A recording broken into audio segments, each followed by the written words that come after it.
Hey, fellow patriots, I'm Bree. And I'm Blaze. Some call me Pa. It has been said that we have 4 boxes to keep ourselves free.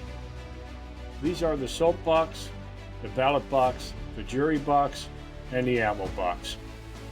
And we are the 4th box. We are here to arm you with enough information, resources, and skills to take back your freedom, increase your self-sufficiency, and inspire you to join in the fight against tyranny.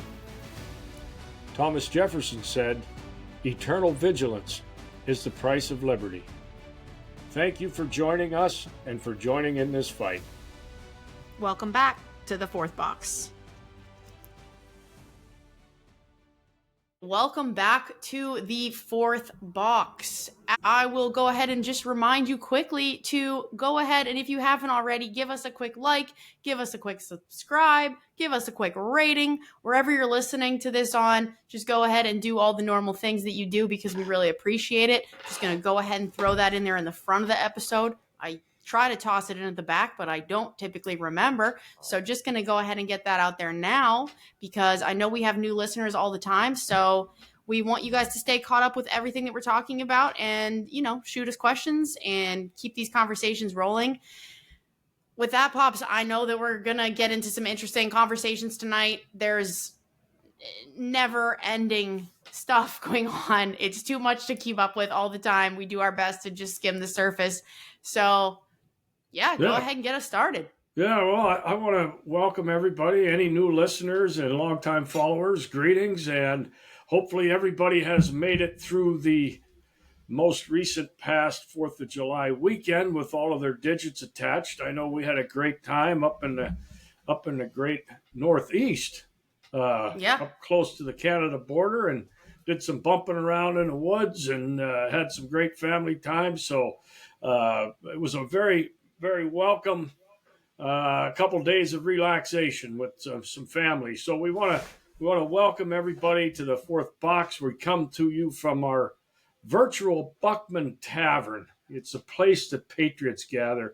And before we do a toast tonight, I'm first offering up a moment of silence for all those lives lost and all of those families suffering the loss of loved ones in the recent flooding in the hill country in Texas.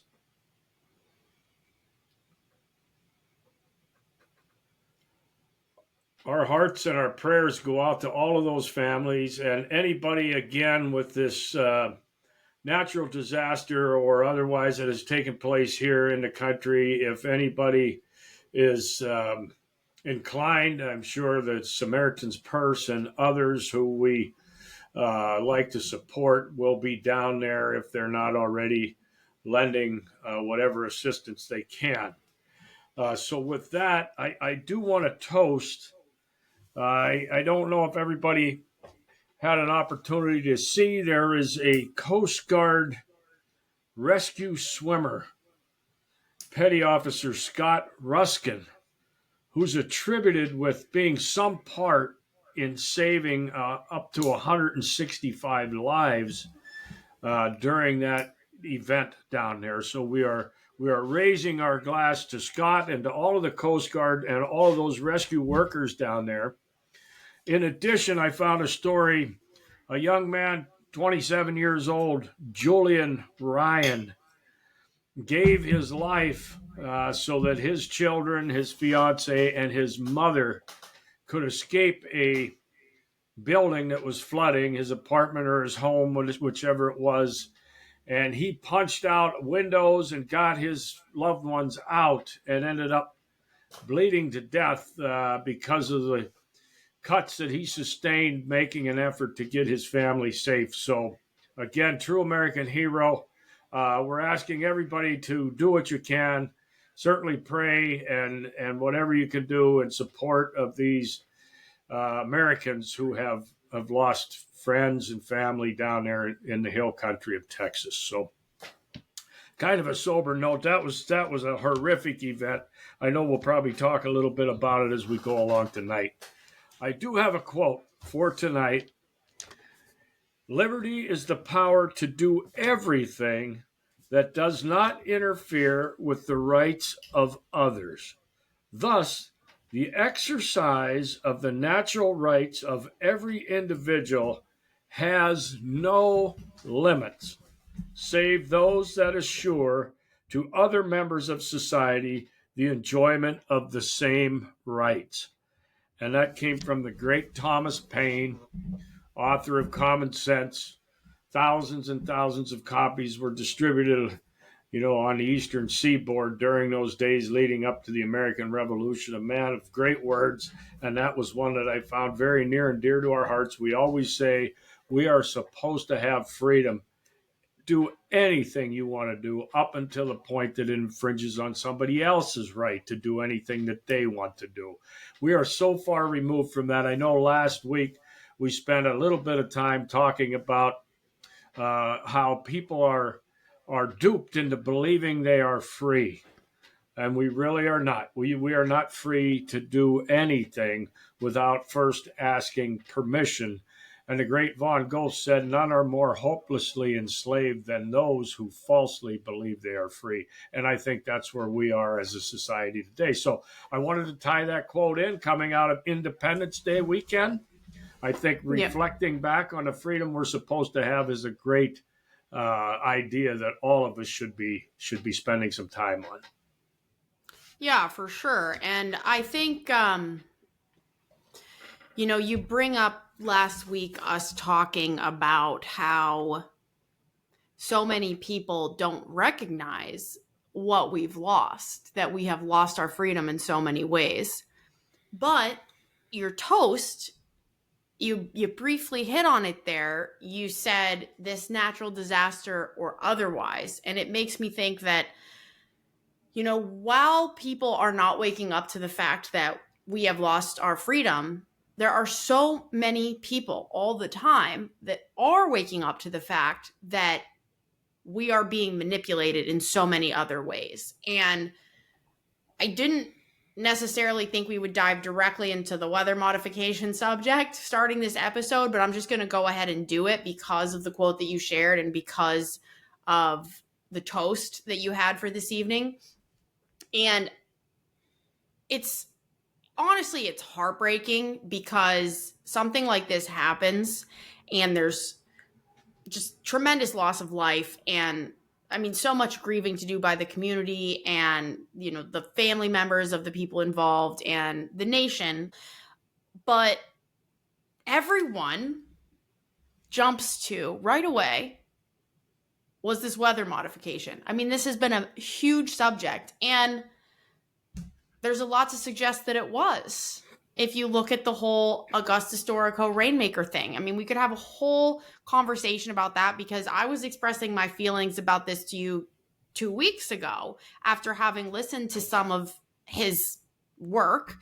And I felt very strongly about what was going on there. And we were talking about what happened at Lake Tahoe and how there were these kind of sudden change in weather, something that is very unnatural and unheard of and doesn't really ever happen. And it, again, there were fatalities there. So we're talking about the whole Rainmaker and weather modification thing, and was that involved? And, these people who are trying to play God are stepping in and pretending that the impact that they're having isn't going to impact all of us. And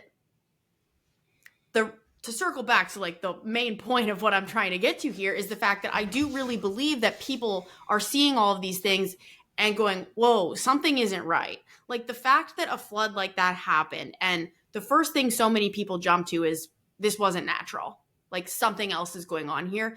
That is so concerning. That is so concerning that we are to the point where a natural disaster happens and every single person goes, no, there's something else behind the scenes. It happened with the last hurricane in Florida. It obviously happened with Hurricane Helene in the Appalachians. It happened in Hawaii. It happened. It happens in California all the time. There's so many things at play here that we don't understand, that we are not privy to. And I don't know if you can even call it a silver lining. There's so much bad, but I guess I find a little bit of hope in the fact that people jump to this conclusion now.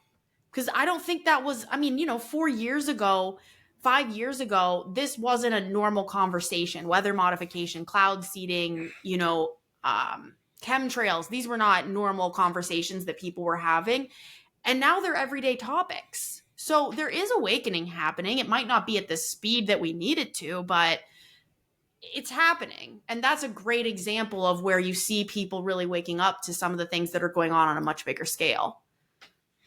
Yeah, I think looking back towards last week, as you did leading into that segment, I think you brought up a great point last week, and it was related to how people got involved and got engaged with parts of the BBB, or Big Beautiful Bill, that were going to be um, reducing federal lands that are protected by being a natural park or national forest or one of those things. So I really think, and the point you made is, we all need to take that energy, take that motivation that was displayed on that one specific topic, and put it toward other things that are certainly worthy of that type of attention.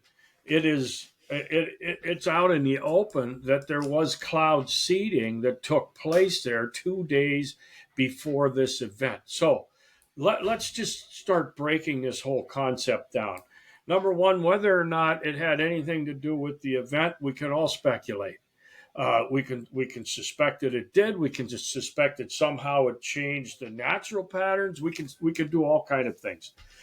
But one thing we should absolutely be adamant about, and we should be screaming from the rooftops, is anybody who is living in areas where this stuff is going on, who authorizes it? Who's paying for it? Why isn't every single person that could be in the downstream flow of silver iodide or whatever it is they're putting up there to manipulate the particles of moisture in the air and cause rain? Who said this stuff could be being placed upon all of us, being dumped out over our communities? Some states are taking action to try to mitigate all of this and eliminate this sort of activity from going on. I want to know who in the hell is authorizing it. It is out in the open today. It was on the Gateway Pundit, it was on Liberty Daily, it was on a bunch of other places that this guy, whom you mentioned moments ago, admits to the organization that he is the CEO of, having been involved with seeding of the clouds directly in this area. We need answers, along with a few other topics we're going to hit on here tonight. We have to stand up, put down a TV remote, send a letter, call your congressman, send an email, start screaming from the rooftops. Our children and everybody is being affected by the decisions of a small group of people. We need to know who they are and why the hell they're doing it, and why everybody wasn't alerted to the fact that something like this was going to take place and you could be in harm's way. How does this stuff continue to go on and we are not getting answers? Well, we could go down this one for a while, and I don't want it to take the whole night, but I do want to cast a little bit of light on just how deep this stuff runs. This company called Rainmaker, started by Augustus Dorico, the person we're talking about, was funded by Peter Thiel. Okay, who's Peter Thiel? Well, he's a multi-billionaire, co-founder and co-owner of many corporations, including none other than Palantir, the one that was just in the news a couple weeks ago because the US government signed a huge contract with them to do all kinds of surveillance. So all these things get very conspiratorial very quickly, and people are quick to say, no, that can't be right. But when you start tying all these pieces together, there's something there. Sure, coincidences exist to a certain point, right? But we're pretty far past coincidence at this point. And when something like this happens, to call it a natural disaster and to say that it is And I'm not saying, what I'm absolutely not saying is that this was done on purpose. What I'm saying is that these types of technologies have much bigger implications that we cannot pretend to understand. And to your point, we, the people, are going to be impacted. We are going to feel the consequences of these actions happening outside of us having any say in whether they're happening around us or not.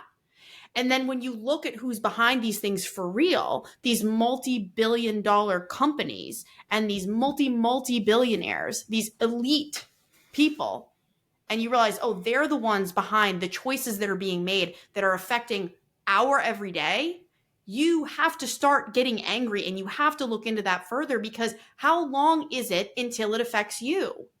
Look what happened in Appalachia with Hurricane Helene. There was so much speculation that they were coming after the land. If they can seed clouds and flood an area this quickly, even if it's quote unquote by accident, how quickly could they then come in and take control of any plot of land they want? If they can control the weather in that area and make the land unlivable to the people there, they can take the land. That's a big problem. Yeah, and I think one of the other things that ties in with this, and we've mentioned it on several podcasts, mainly coinciding with the closing events of the WEF and so on. Many of these people, Theo included, and the Soroses and the Gateses and all of these, have stated publicly their desire to decrease population around the world. So when you start thinking about man-made viruses or man-manipulated viruses, you start thinking about natural disasters, you start thinking about wars that we find ourselves in. And you might notice that the people that are in office have become quite good at marketing, and they pound the drums and get everybody excited, like with the BBB. I want to call a moment of attention to the BBB, Big Beautiful Bill. How about BBB, Build Back Better? Isn't that something that the Obama people used? Or isn't that funny that it has the same letters involved? I was thinking about that the other day. And because they get on, and Trump was viewed largely favorably, and I think by us included, early on. And I think people largely go back to sleep and say, well, our guy's in there. I trust everything he's doing, and I'm not going to watch anymore. But when you start taking a look at whatever is all in the BBB, we know one thing, that over 10 years, there's going to be $3.4 trillion worth of debt heaped onto the heads of those generations coming after us. So whatever the hell's in there isn't right. And it's adding burden to people. So I think we're really trying to inspire people to do is to take a look outside of what the TV set is saying, and at least consider some of these other notions, that there are things going on all over the world that are detrimental to the common man, that being wars and pestilence and floods and all these things. And is it possible that somebody is helping these things along, or worse yet, creating them in specifically targeted areas? I don't think we can just arbitrarily brush this aside and say, no, this is simply an act of God. It's just an unfortunate event. I think we have to start looking for the possibility that there are very sinister people in very high places that can be helping these things along. Yeah, for sure. That's the key. And again, like I said in the beginning, I really do believe there are a lot of people waking up to it. The problem is just that we can't figure out how to come together on it, because there's still so many people that are like, oh, I'm realizing that I agree with you, but you voted for Trump, so I'm not going to talk to you about it. Yeah. Like that is not going to fix anything. A lot of us are really starting to be on the same page, that before thought maybe we weren't on the same page, but now we're like, oh God, there's a lot of stuff going on that I don't like. And yet we're still so mad about something that somebody said or did, 5 years ago or 2 years ago, or just this past election, that we're not getting over that hump to try and figure out, like, what's the real solution here? Are we just going to keep bashing heads? And I don't even want to go down that path again, because everybody said it a million times. We fight against ourselves instead of fighting them. We know that. We don't have to go down that track. It's just the principle that right now, it's like, I feel like we're really starting to see eye to eye here. Like, let's start moving in the same direction. Well, I think you got a much closer uh, view of the younger folks, and what I've been thinking of lately is, are the people that have Trump derangement syndrome, those way on one side, and conversely, the people that have Trump can do no wrong syndrome, way on that side, are they really just a small slice? And do they just happen to have a loud bullhorn and make a lot of Yes. noise and give the appearance that they are much bigger? Because I think people at large have more common sense than that. They have more common sense than saying, no matter what Trump does, it's wrong, or no matter what Trump does is right. I think most people have more better sense than that and can start sifting through these issues and finding ways to analyze how it affects them and their children and their business and all of those things, and not listen to the screeching idiots on either side of the equation.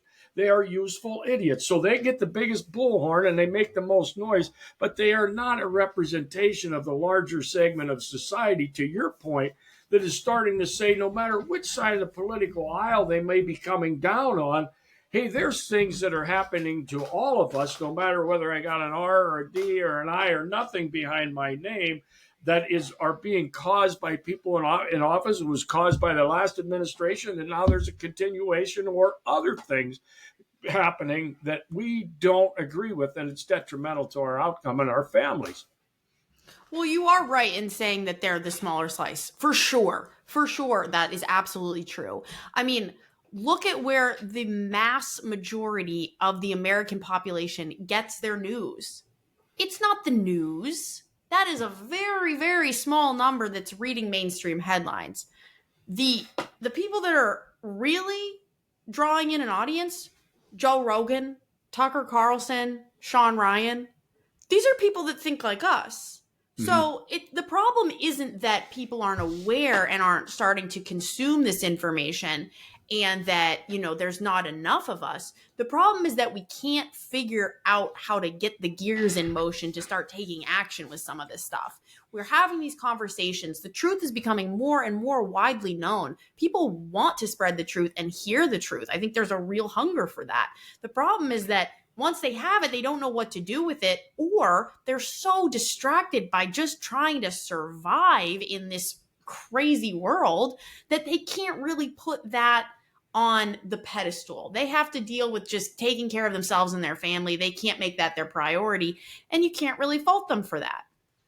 Yeah, I think it's a great point. I think, like when we left the event out in Las Vegas back a year ago, April, and there were so many people out there that basically are expressing the same viewpoint, whether they were specialized in law enforcement or computers or election integrity or the medical profession.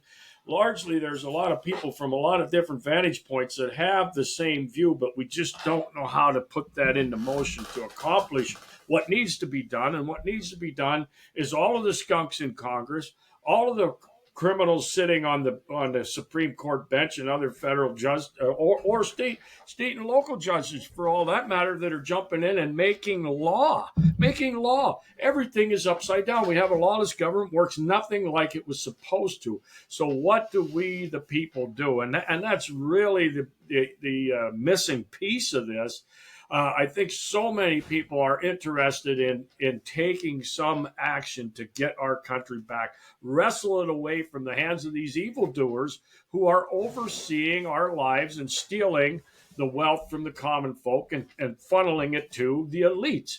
This is what it all comes down to. And I think as we go along here tonight, I know another point we wanted to talk about is the news about the Epstein Files, and how now all of a sudden there is nothing. It's a big nothing burger. And this is the kind of bullshit that we are expected to swallow and plod along, turn on the ball game, and forget about it. But I think there is a large segment of the country that's simply saying, no, we want answers. Now, how do we force those answers? We touched on it a little bit last week. But what do you think about that? I don't really even know where to begin with this, frankly. At this point, there's so many conversations I want to talk about, but I can't really get over any of the Epstein stuff to even think that far about anything else that's going on. I am very mad, and I think most people are very mad. You have a few, serious mega influencer type people, the ones, the ones that showed up with the binders, with the, Epstein client or whatever, Epstein phase 1, whatever those stupid binders said, however many months back, which was all a scam. The client, it was the same redacted client list that we had all already seen, whatever. And they acted like they were going to have this big show any day now. It was all the ball was gonna drop, and Cash Patel and Dan Bongino and all these people that are like actually solid. Like, there's no part of me that thinks people like Dan Bongino and Cash Patel went in there with bad intentions. I truly believe, say whatever you want about Trump, I don't know. I really don't know at this point. But those guys, I truly believe that they went in there like, we're gonna get this shit done. We're gonna make shit happen. And the fact that this is the result, the fact that now they're saying there's no client list, there's no blackmail, he did kill himself. The fact that these people are saying that, I'm like, holy shit. Whatever is going on behind the curtain in DC is way worse than whatever I could imagine. Because I really think these are people who stand on principles, and they're very serious, and they have the right voice and the right audience to get this done.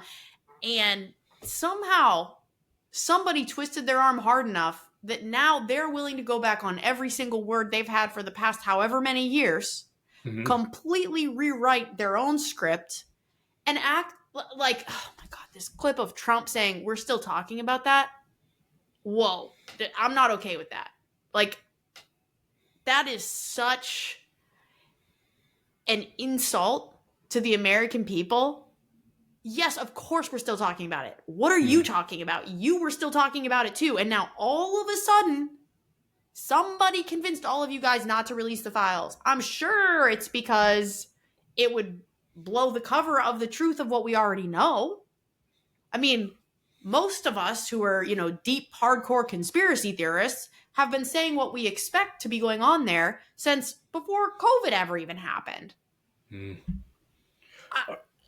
I think many of us are flabbergasted. First of all, like the remark you just made about Trump's comment, I think what that is intended to do is to take that fringe group of Trump idiots that will go along with whatever he says and believing that they have the loudest bullhorn to try and steer public opinion back from a point that they now want to have disappeared into the rearview mirror. However, to go back even further on your point, I think Trump truly loves America. And I don't think he would have appointed Bongino and Cash Patel and the rest of these people if he didn't have the same intentions going in, putting somebody in that he knew was untouchable at that point. Now, once they got in there, what did they do? Start waking up in the morning with pictures of John F. Kennedy with his head blown off, thrown around his bedroom? I don't know. But there is something that seems to me quite obvious when you look at past clips of Patel and past clips of Bongino talking about this thing, and Pam Bondi saying that she has the list on her desk, and now all of a sudden there is no list. How do these people lie and expect the American public to believe it? Are their lives that threatened? Are their families' lives that threatened? I don't know, but something happened, and now it's a complete reversal, and they are trying to use the MAGA people that will just go along with anything to steer the herd back into line. That's what it looks like to me. It looks like they're using the loud mouthpieces to try to whip everybody back in, like they did about Ukraine, like they did about falling in line with COVID, like they did about bombing Iran. They get the mouthpieces singing how great this is, and then pretty soon they feel like the herd's just plodding along. But the herd's got to get their head out of the ass in front of them and start looking around what's going on. We're being lied to. Where the people that we put in office to make changes are now buckling under whatever pressures they're faced with, and we are right back in the same boat that we have been in for as long as any of us have been alive, and that is being lied to and having our wealth pilfered and our children's inheritance stolen away. Yeah, and this is just an even more egregious affront to all of us. And it, for me, it becomes so obvious to anyone who hasn't been paying attention that this is really bad and this is so corrupt at every level that we have to take action. Now it is like so far past the point to take action.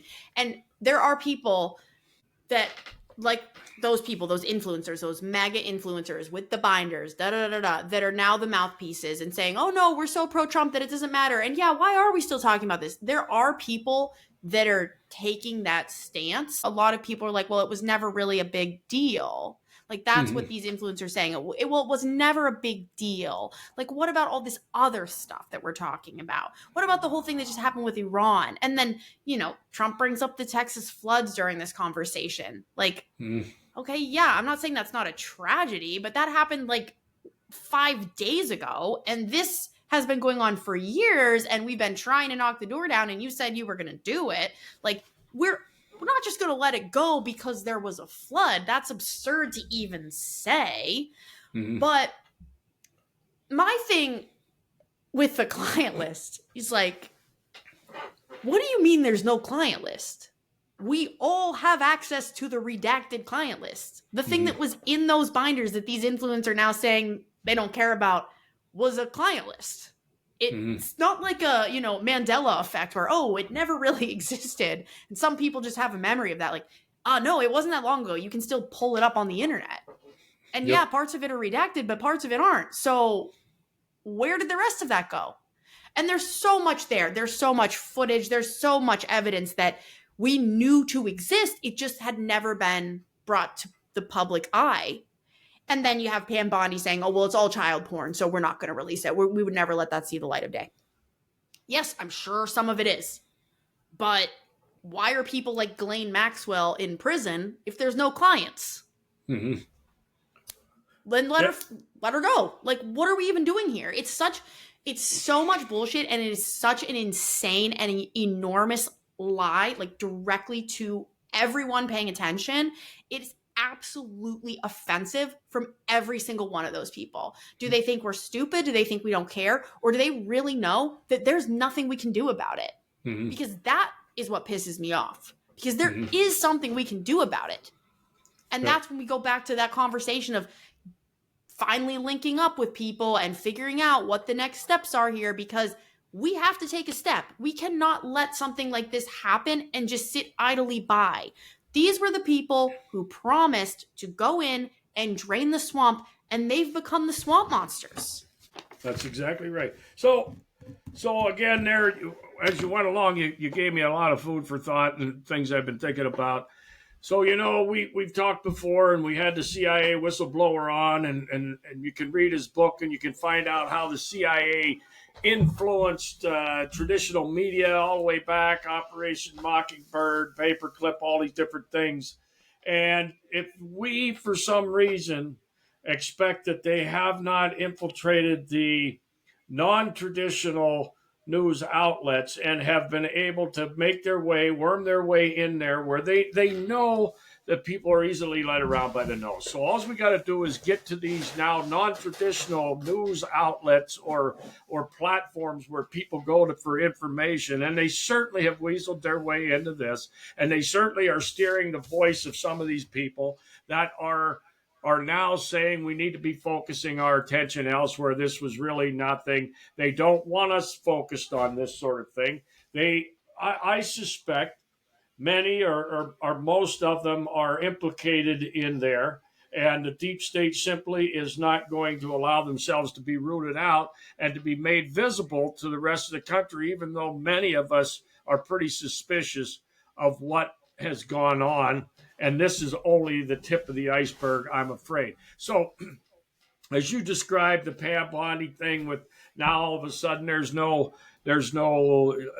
client list, and I think I'm gonna bring this all the way back. You might recall when things like the COVID went on, and I was suggesting that these are test balloons to see what the American public will do, and the American public knelt down, did exactly as they were told to do. Now they know what the American public is made out of largely. So they can tell any kind of a lie. They can lead us around by the nose with this hand and tomorrow say, no, none of that is true, and take us down another path, and the herd will keep following right along. So those of us who are tired of being lied to, tired of having our wealth stolen, tired of working for the benefit of those that aren't, and all for the benefit of these few, we have got to find some method to tip this card upside down, make it plain and visible to all, and find a path forward to restore the liberty the blood of our forefathers bought for us, because there is no sense in celebrating Memorial Day, 4th of July, or any of the rest of them if we are going to sit around like a herd of sheep and tolerate the bullshit being crammed down our throat by the Trump administration and everybody else. And that's what it is.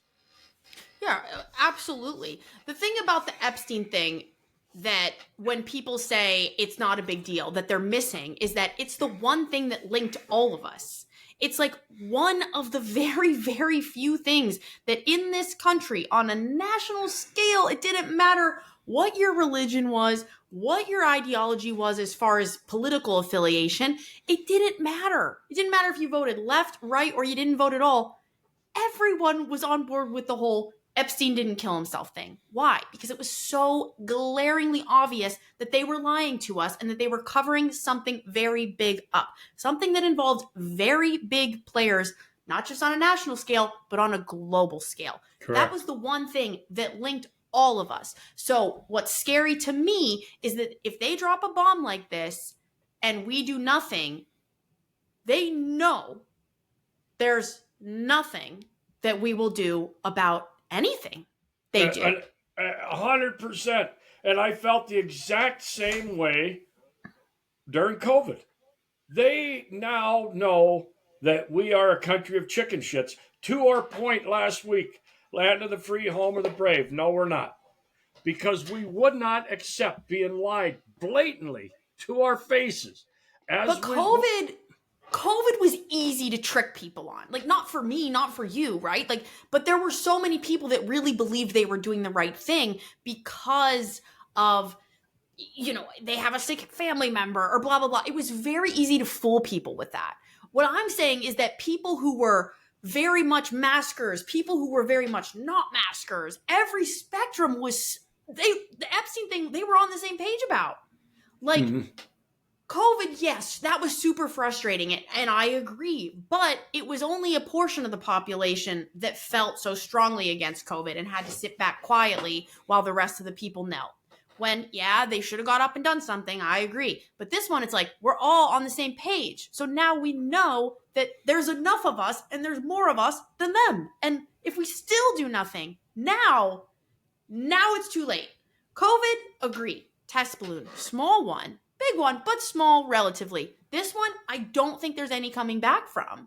And maybe that was the plan all along. Well, and I'm gonna, my perspective is just a little bit different on that one. You could take a country that declares itself to be 50% at one time, way much higher than that, up in a high 80% or above, to be Christian, and we could be told on the biggest Christian holiday of the year, and this would be right-leaning people, left-leaning people, no-leaning people that have no political affiliation whatsoever, and be told that you're going to all stay home on the biggest Christian holiday of the year. You could take business people that had put their businesses, family business, for 100 years, and all of a sudden they lost it, and nobody made a squeak. I think those people in power, you're right, there may be a lot more people that agree on the heinousness of the Epstein activities and those that were involved, but I think there are so many people that largely did nothing, and I think the message was received by the deep state,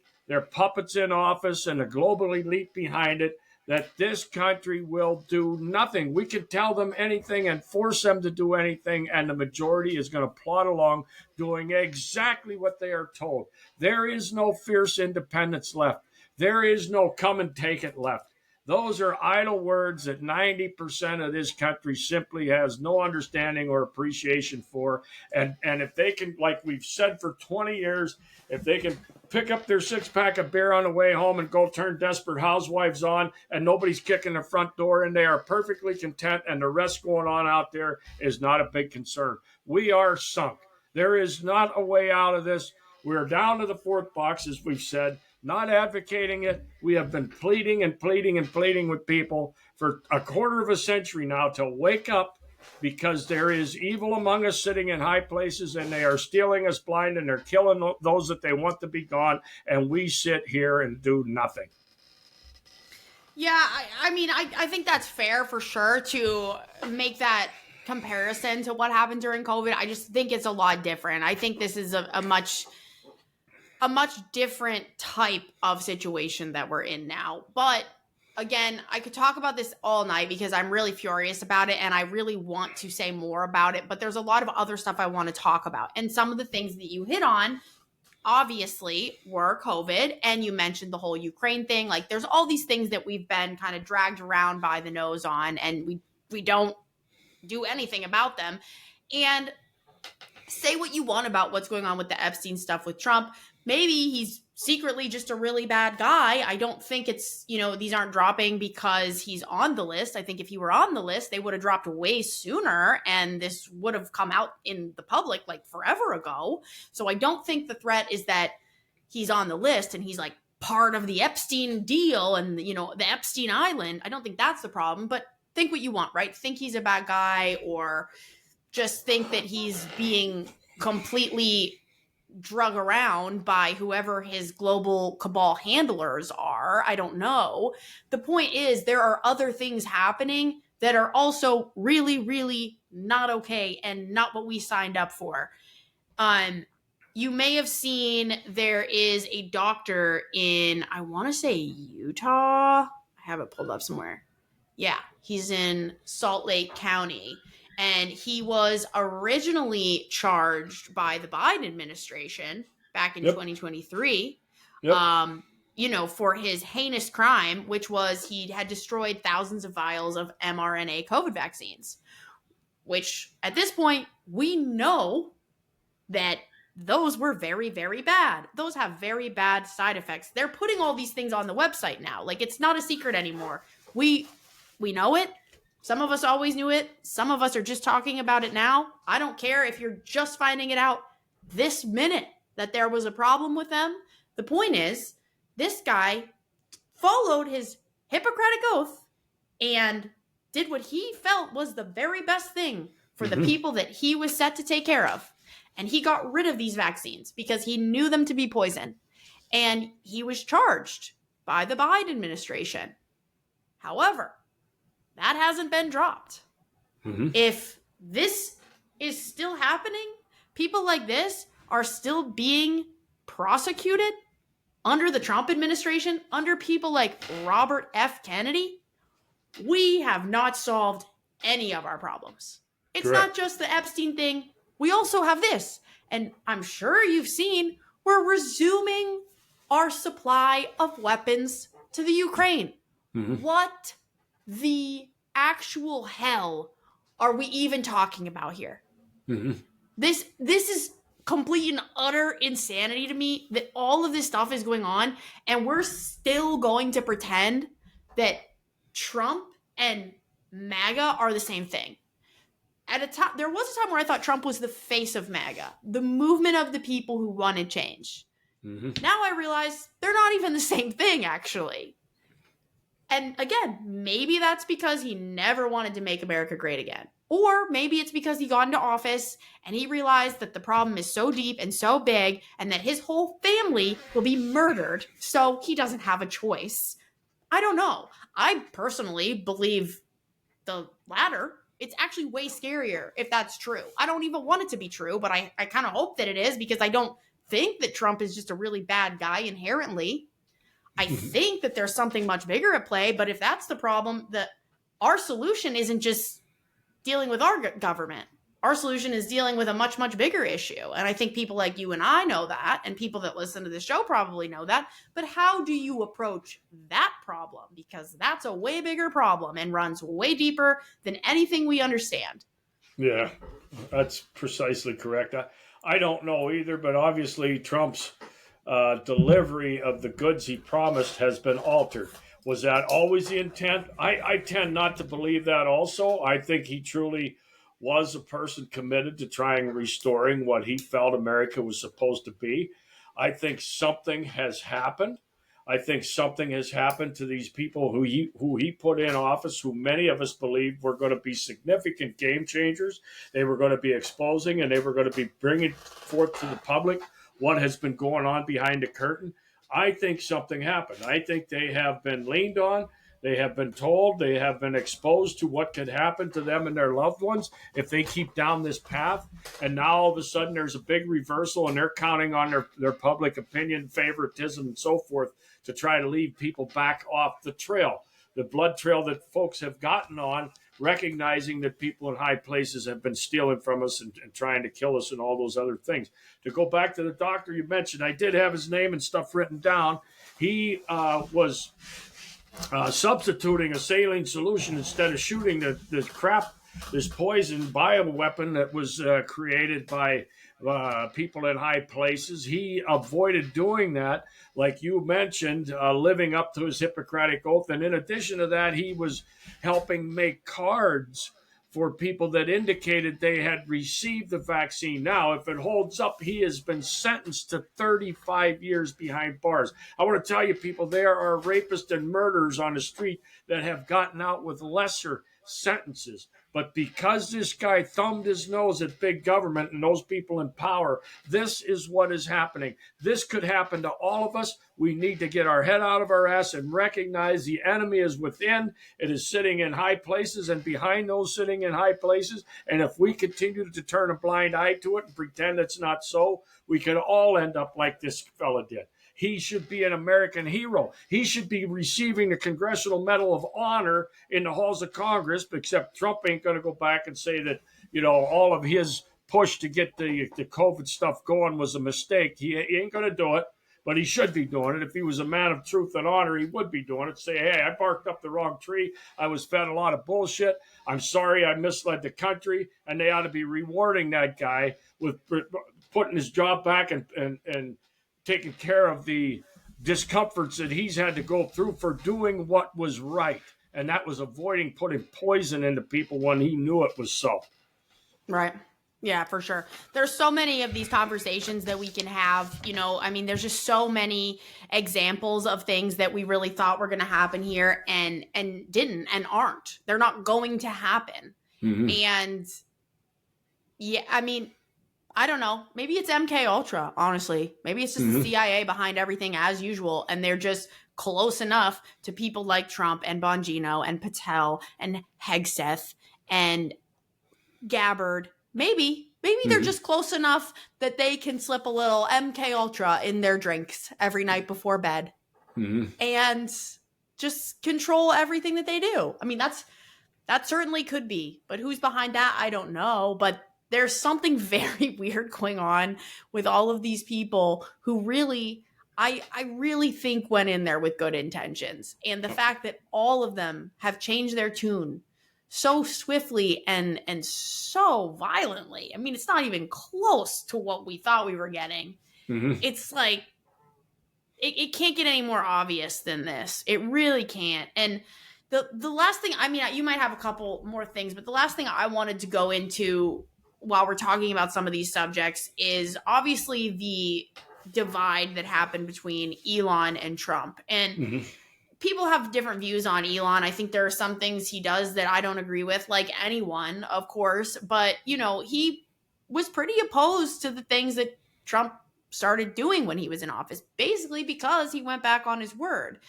Now, earlier in this episode, we talked about how do we get enough people to start working together. You and I aren't going to do it. We have people like I said, Rogan and Tucker Carlson, who have a much bigger audience, and really they're not doing a good job of doing it. So how do we get people together? Well, unfortunately, it takes money. It takes a lot of money. And I'm sure you saw that Elon has decided that he will be making a third party, a new political party called the America Party. So I've got some thoughts on this, but I want to hear your thoughts. Well, I got mixed thoughts on it too. First of all, let's just say that having more than two parties is not a bad thing. Should have happened a long time ago. We should have a plethora of parties instead of being locked in to these selections instead of elections. Secondly, my second thought is I think it may be all theater. And I think at some point there may be a rejoining when we get through a couple of these issues, such as sweeping the Epstein thing under the table, cramming the big, beautiful bill down our throat, accepting once again shipping weapons, blood, and treasure over to Ukraine, and the action of bombing a foreign country without an act of war being declared by Congress. So I'm not too sure that it's just not theater, and at some point there'll be a reunion and a combining of the efforts again. I'm not really sure. I can only say this, that I am certainly not opposed to anything that breaks up the two major parties. And if Elon Musk is willing to put enough money forward to make a legitimate third party, I'm in favor of it, because the two-party system is exactly why we got what we got. It's one and the same. They can pretend to be different. It's all theater. They sit down there together afterwards and yuck it up. And we need something to break that cabal up, because the two-party system has been broken for 100 years or more. Of course, yeah. We don't need to say it again. We've said it 1,000 times, and so has everybody else. It's not a two-party system. It's a one-party system. They wear a different colored tie when they show up. Like, let's be honest about it. So for me, I think I'm excited about it. I also don't know what will come of it.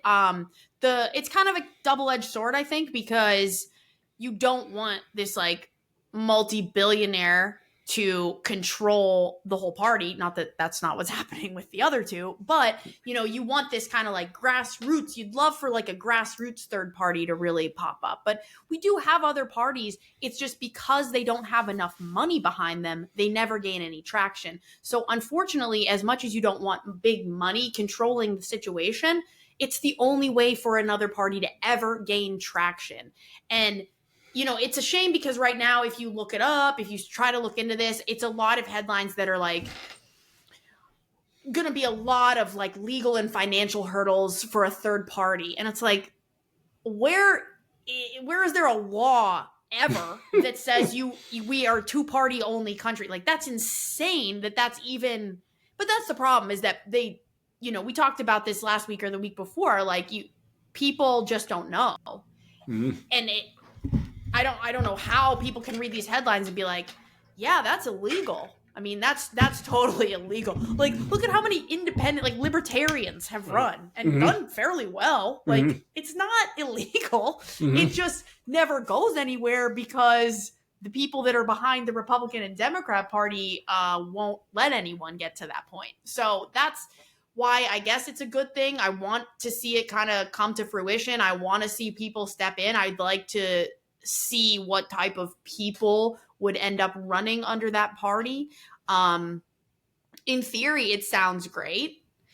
My hope is that it would, kind of like you mentioned, open the door for other parties. I mean, it would be I think it would be a lot different if we could realistically get more people on the ballot that had a bigger voice and had the opportunity to have their voice heard. We just talked about this literally in last week's episode, how we could solve this thing overnight if we just stopped voting in the same person every single time. And it's tough to do when there's only 2 people on the ballot. But if there were 10 and you had the opportunity to hear all of their messaging and actually like see some of who they are, instead of it just being some guy who handmade signs because he didn't have any, money behind him, it would be a lot better. I mean, it's not going to fix the problems at hand right now, but is it going to help us in the long run? Absolutely. We need to be a country that has a lot of parties. And I see term limits being tossed around again. Another thing that we just talked about last week, maybe this will go through. There's a lot of states, I guess, that are really pushing for it right now. And so maybe this could happen. Maybe we'll start seeing it more on like a statewide scale. In our state, you can't run more than X, Y, Z, whatever it might be. I don't, again, people should know enough that term limits are built in with your pen, right? But if we have to if we get to see that actually happen too, I think that would also be a good thing. Again, not going to solve an issue as big as the Epstein Files not being released, but it's something. It's a very small win, but I'll take it.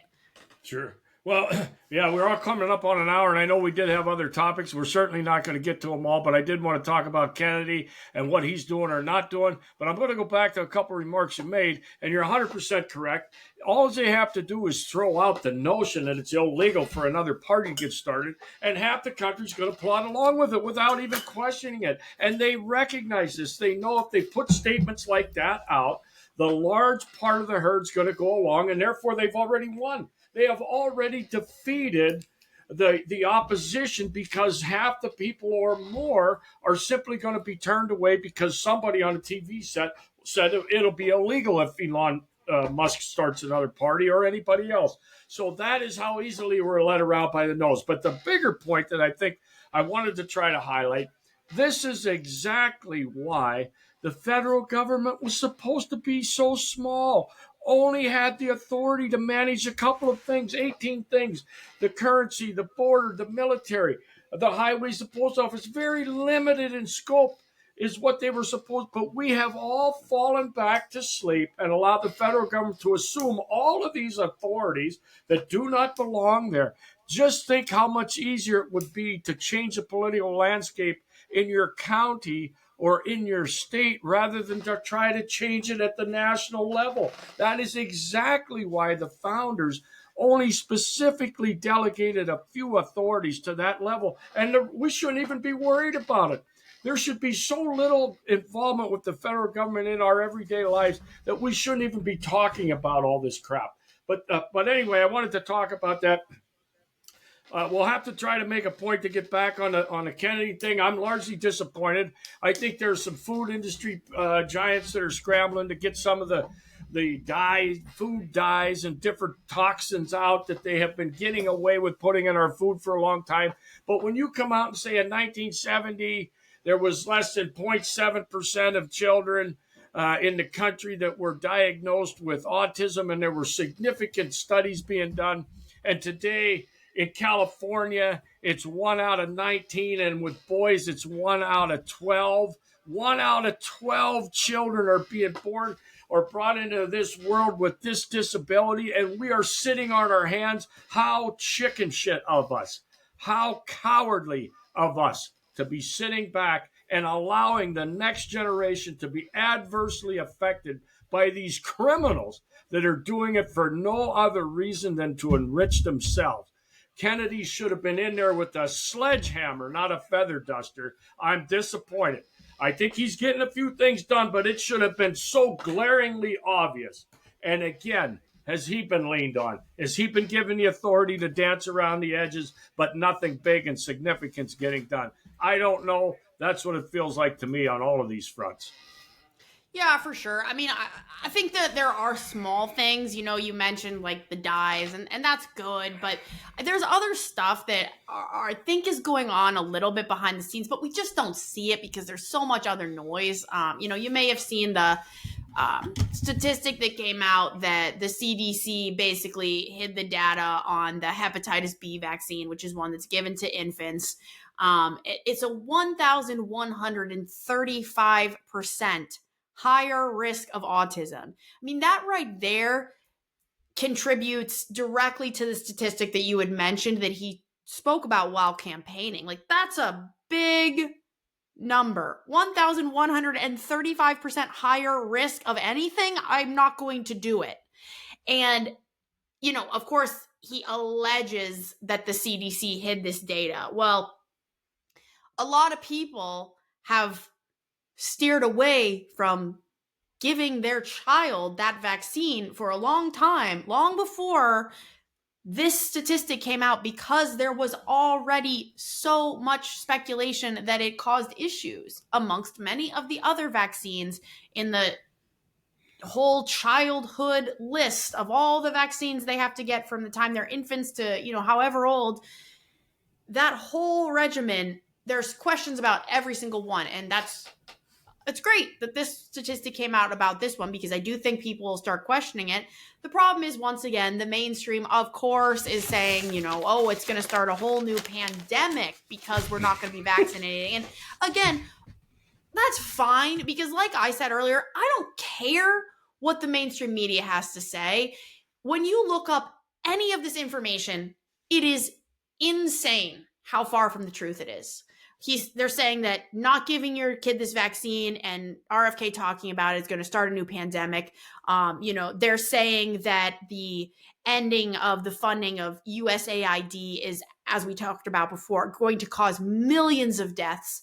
They're saying what we just spoke about, that more than 2 political parties is illegal. When you look up anything on just like Google, you're like, okay, well, people aren't buying this. And if they are, it is such a small percentage. It's such a small percentage. And not only that, but it's the generation that's dying. Unfortunately, sorry to say, it's the older generation. Those people are going away. Like, lie about whatever you want, mainstream media. Your audience is shrinking. And I'm sure that's why, that's part of the whole deal. That's why they try to boost their numbers by saying such crazy stuff. But at a certain point, it doesn't matter. I think that for the most part, people hear a statistic like this from RFK Jr. and are like, yeah, I'm on board with that. I don't care what the mainstream media has to say. I think the people that really do believe that this is some kind of lie and that the CDC never covered up a statistic like that, I think that's a very, very small number. So I do think that people are trying. I think that I like what you said. He should have went in there with a sledgehammer, not a feather duster. The trying is small. It's a tiny amount, and there is effort, but it's not the type of effort that we thought was going to be applied. So that's 100%. That's what's frustrating. Yep. Yeah. Yep. Well, again, as you were speaking, and I'm going to follow this up with one of the quotes we've used many times, wolves are a threat to the sheep. This has been known since the time before Christ, that wolves prey on the sheep. Edward R. Murrow, back 100 years ago, made the observation that a nation of sheep begets a government of wolves. So if we wonder why all this stuff is happening, it's because we have become a nation of sheep, clearly. If we weren't sheep, we would not be tolerating being lied to, being forced to take injections we didn't want, having Epstein bullshit crammed down our throat, having Ukraine bullshit crammed down our throat. It's easier to be a sheep, and hopefully I'm not the one that the wolf catches. That is largely what we are trying to steer people away from. So it was a great episode, Bree. Always good catching up. I know there are so many more topics, and maybe you have a couple more you wanted to touch on. No, I think we covered the bulk of it tonight. Like I said, there's a lot on my mind. There's a lot going on, as always, but really I can't get over the Epstein thing right now, and I'm probably not going to. I'm really looking forward to seeing somebody like Musk, somebody with money who has enough going on that they can try and get people to come together on this, because we really should be standing together on something, anything. And if it's this, then perfect. This is, as I said earlier, something I think we agree on, something that I think the younger generation is very engaged with. You always say it's the younger generation that has the energy. We do about this. I really think we do. So now it's just a matter of using that energy for any level of change, demanding any level of accountability, because right now we have none. Yeah. Well, if there is any way to inspire the young people to get involved, and the next election, put in anybody different than those that are sitting in the seats currently. Anybody. That's in Congress. That's in the 33 seats of the Senate that are going to be up. Put in anybody different. If you want something different to happen than what's been going on in this country for 150 years, since they have started stealing from us, plundering our children's inheritance, sending our young people off to war, micromanaging every aspect of our life. If you want something different, put somebody different in office. You cannot follow the lead of our generation, was just keep putting the same people back in, hoping that maybe that something is going to change. No, change them all out, every single rotten, corrupt criminal one of them, and put somebody else in. Because now when they're all new, you cannot lean on them like you can when they're all been down there for 20 years or 30 years. They're all being leaned on. That is the last peaceful solution. Otherwise, I don't know how this ends. I don't know how it ends. Yeah. But we do know. Right. Go ahead. Yep. Well, you go. I was going to tie in the Bible verse to that point, but you go ahead and lead up to that, and then I will close with the verse. That's all I was going to do, was tell you to take it away with the Bible verse. Not much else we can do about it, so I think we know who to lean on. That's exactly right. Keep looking up. Our Savior draws nigh. We know that all of these troubles here on earth are all temporary in nature, and that eternity is forever after, and we get there through our Lord Jesus Christ. So I have a quote tonight, and it is, God is our refuge and strength, a very present help in trouble. Therefore, we will not fear, though the earth gives way and the mountains be moved into the heart of the sea. And that's Psalm 46, verses 1 and 2. And I think it's very fitting for the times we find ourselves in. We can get frustrated. Do not fear. Keep working to change things. Keep working to make a better future for your children. Do not fear. Yeah. Amen. Perfect quote, or a perfect verse for tonight, and a great little solution or tip to store in the back of your mind as we continue to move through all this chaos. All right, so until we see each other again, stay vigilant.